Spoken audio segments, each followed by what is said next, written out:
14:20 en el Estado de Israel, viernes, víspera de Shabbat. Nos vamos al encuentro del doctor Jonathan Mehta, quien usted sabe, además es periodista, lo tenemos aquí todos los días como un privilegio en Radio High, en lo que hace a las transmisiones de CAN en español.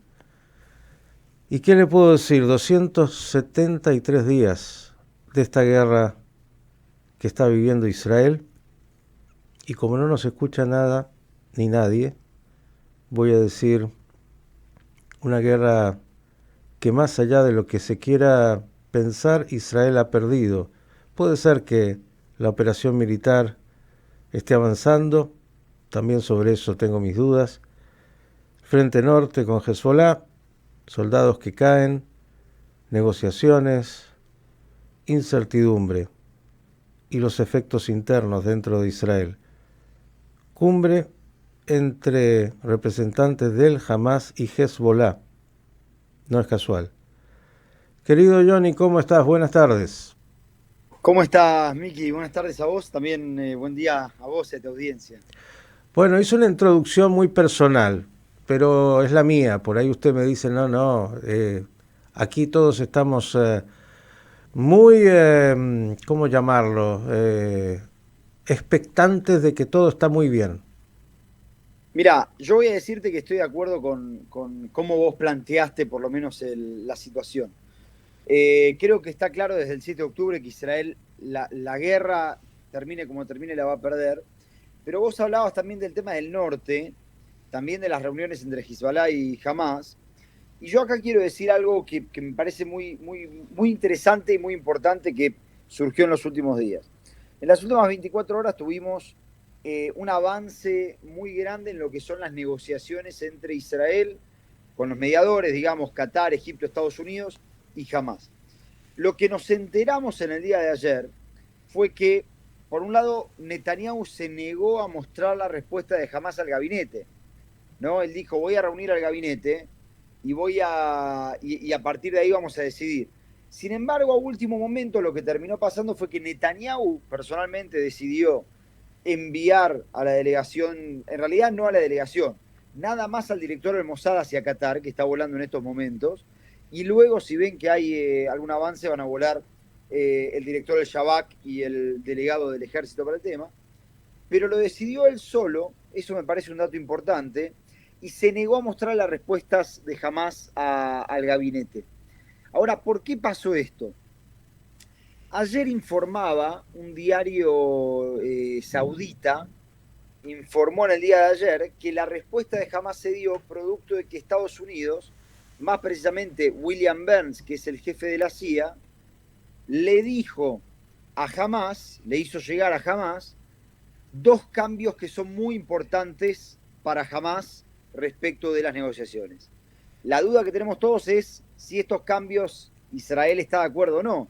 Pero con este movimiento que te dije antes de Netanyahu, pareciera ser que sí, y que por eso él no lo quiere mostrar este gabinete que está conformado.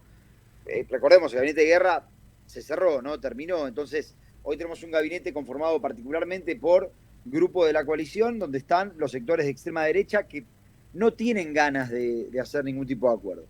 Entonces, los dos cambios que introduce William Burns, el jefe de la CIA, son, punto uno, utilizar palabras claras que garanticen un alto al fuego mientras dura la negociación durante las primeras 6 semanas.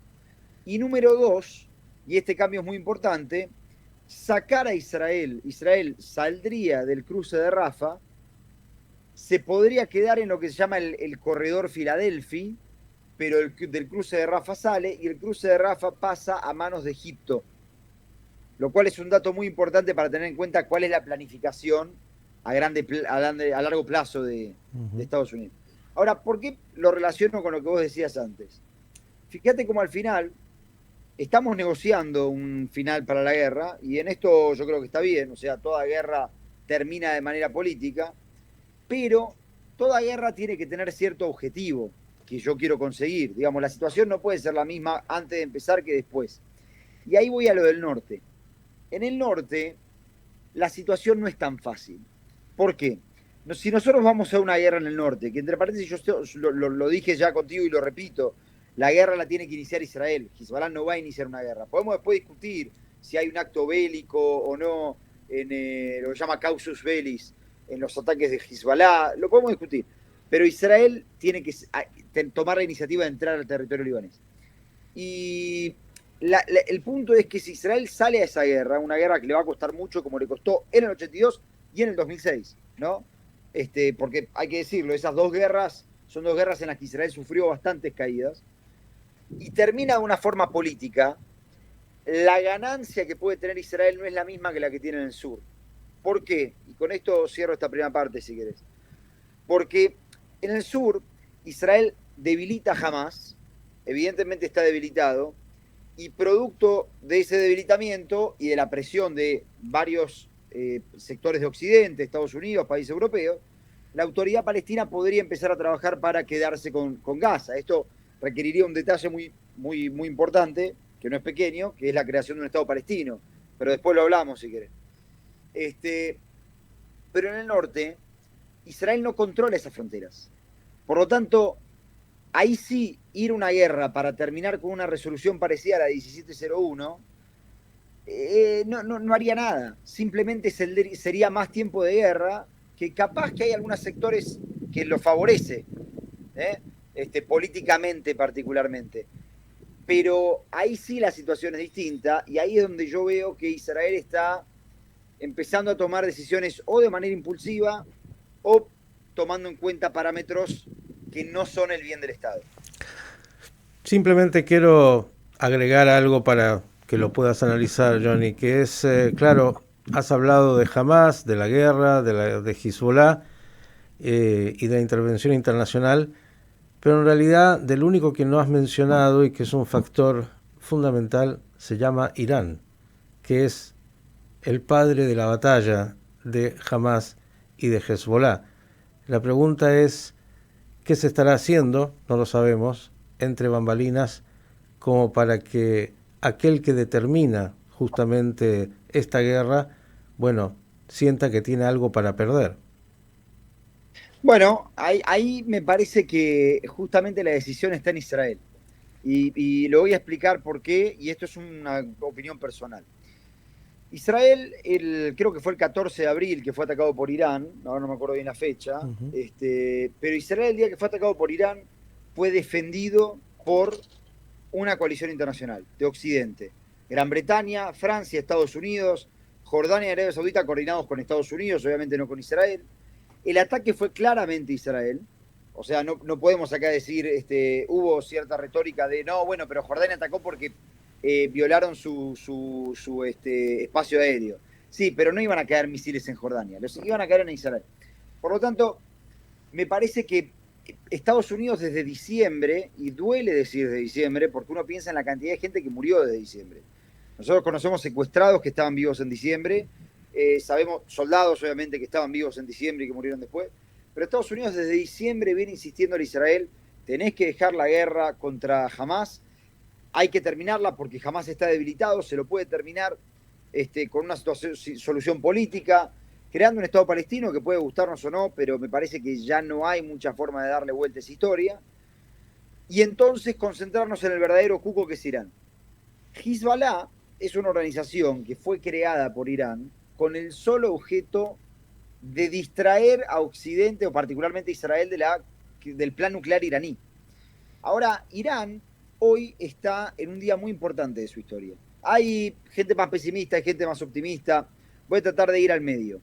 Voy a decir, Irán está haciendo elecciones presidenciales hoy, luego de la muerte de su presidente Raisi, entre dos contrincantes.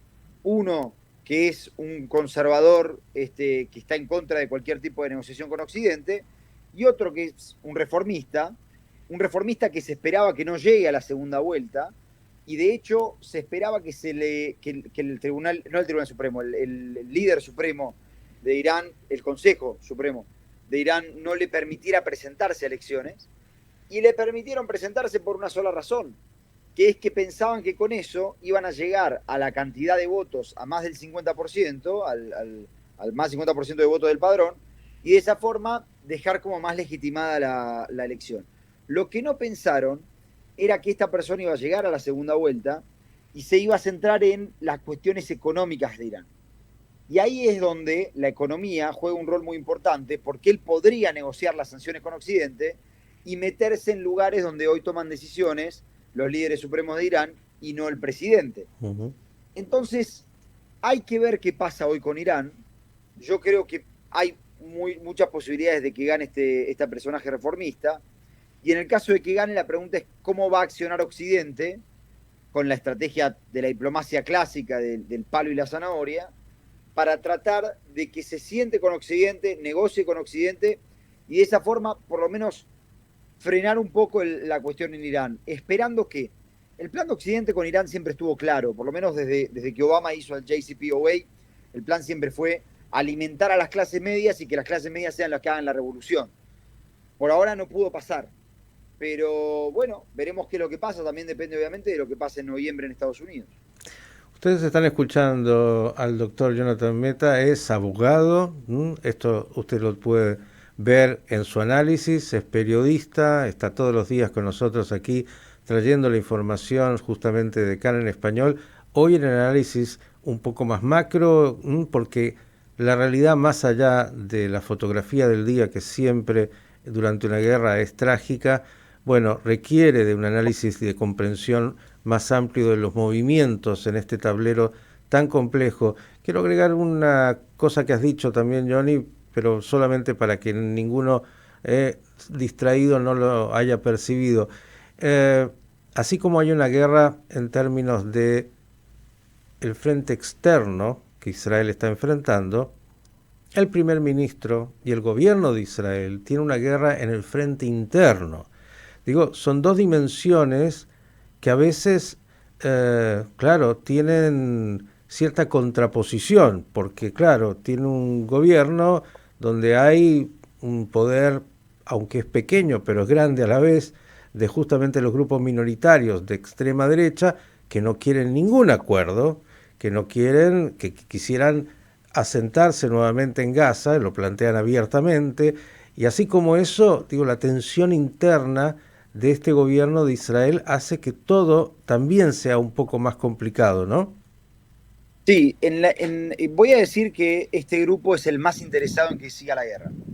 Y es por una cuestión política. Mira, en la última semana pasaron 3 cosas a las que le tenemos que prestar atención. Punto 1, Smotrich pudo aprobar, digamos, 5 asentamientos nuevos en Judea y Samaria, y él dijo en sus palabras que esto lo hace con el objetivo de frustrar la creación de un Estado palestino, ¿no? Entonces la agenda queda clara. Smotrich es la misma persona que en Yom Yerushalayim, el Día de Jerusalén, dijo que había que reasentar Gaza, reasentar Judea y Samaria y reasentar el sur del Líbano.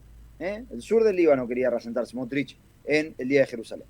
Ben-Gvir empezó a pasar una ley a través de la cual se le prohibiría a los bancos, esta ley todavía no se aprobó en tercera lectura, pero sí empezó el tratamiento legislativo, se le prohibiría a los bancos israelíes aplicar sanciones que hizo Estados Unidos contra los colonos que son radicales y que estuvieron atacando palestinos. Esto dejaría a Israel, al Estado de Israel, a nivel económico, casi que en el ostracismo. Porque hay un organismo internacional que se llama el Gafi, que también está en Argentina, en varios organismos, en varios lugares, vienen y evalúan cómo hace cada país para cumplir con las diferentes normas internacionales, lavado de dinero, sanciones, etcétera. Y acá Israel dejaría de cumplir con varias normas importantes. Y la tercera ley es una ley que prohibiría el arresto administrativo de terroristas judíos. Yo digo, mientras siga la guerra, estos grupos radicales, que evidentemente son los que tienen el liderazgo del gobierno, lo que están haciendo es hacer su reforma judicial, hacer sus deseos, y mientras tanto Netanyahu no toma ninguna decisión. Como vos decías, hay una tensión interna que hace esto más difícil, pero también lo hace más difícil porque no hay una decisión. Acá hay una frase que yo escuché de un periodista, creo que la dije ya en tu programa, pero si no la voy a repetir, que decía que Benjamín Netanyahu es el primer ministro, pero la pregunta es de quién es el gobierno. Si es de los ortodoxos, si es de Ben-Gvir y Smotrich, si es de Rothman, pero claramente el gobierno no es de él. El liderazgo último no lo tiene él. Y eso es lo que estamos viviendo en todos los ámbitos, también en la guerra. Señores, para entender con profundidad esa realidad tan compleja que atraviesa Israel en esta guerra interminable. Estamos a punto de ir a 9 meses el próximo, justamente ya, 7, hoy es 5, en 2 días. Sí, el domingo, el domingo. Exactamente, imagino que esto por las fechas va marcando también las emociones, va a traer en Israel muchas manifestaciones de todos los colores y en estas tensiones internas de una situación global tan difícil. La pregunta más importante a esta hora, ¿ya preparaste comida para Shabbat? Ahora me estaba poniendo a prepararla, porque por suerte aquí, yo sé que ustedes allá están con temperatura negativa, acá estamos rozando los 40 grados, así que Shabbat entra muy tarde, empieza la noche, nos da tiempo para descansar, relajarnos, limpiar y cocinar. Pero maravilloso. Bueno, relájese, descanse, prepare ensaladas, cosas livianitas y ojalá cuando el viernes que viene, si Dios mediante nos permite, hablemos, tengamos un panorama más claro y mejores noticias que estamos esperando hace demasiado. Johnny, gracias como siempre, un gran abrazo y hasta la próxima. Shabbat Shalom. Un abrazo enorme, chau a vos, chau a Shalom, Miki, y a la audiencia también. Jonathan Meta, abogado, periodista, un análisis necesario en esta víspera de Shabbat.